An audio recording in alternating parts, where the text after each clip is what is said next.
мидың қай бөлігі қай нәрсеге жауап беретінін білмесек, біздер дұрыс шешімдер қабылдай алмаймыз. Бізде өлшеулі, ең шектеулі екі ресурс бар. Ол уақыт және энергия. Біз түкке тұрмайтын видеоларды қарауға, телефонда отыруға, WhatsApp группаларда отыруға, негативтерді, драма, сайқымазақ сериалдарды қарауға көп уақытымыз кетіреміз. Тек қана уақыт емес, сонымен бірге біздің энергиямыз да құртылып жатыр.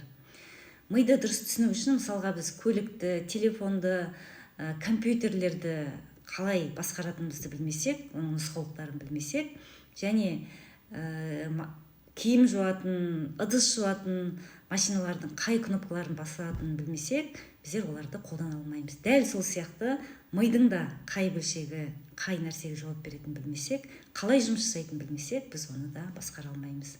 Мұны бізге ата-анамыз үйретпейді, мектепте үйретпейді. Мектепте тек қана биология сабағын ғана өтеміз. Ол ми деген өте күрделі.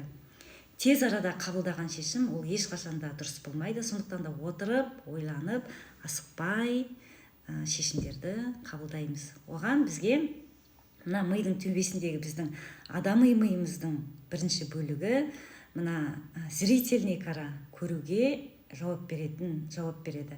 Ал екінші бөлігі ол естуге жауап береді. Біз тек қана көзімізбен, құлағымызбен ғана емес, миымызбен көріп, миымызбен естиміз.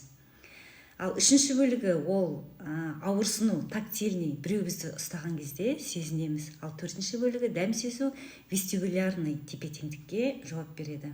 Бұның төртеуі де сырттан келген ақпараттар. Ал бесінші сыртқа шығатын қаш, төбелес деген сияқты іс-қимылдарға жауап береді. Бұл белгі қайдан келеді?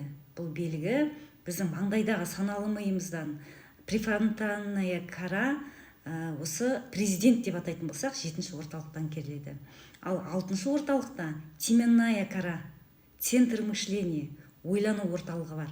Осы 5 орталықтан келген, осы 6-шы орталықтан қорытылып, сіз қандайсыз дәл осы кезде білінеді. Сіз топассыз ба, білімдісіз ба, сіздің нені ұстанасыз, құндылығыңыз қандай, сенімдеріңіз қандай, не сіз қандайсыз, осы жерде белгілі болып шешіледі. Бұны біз парламент деп аламыз.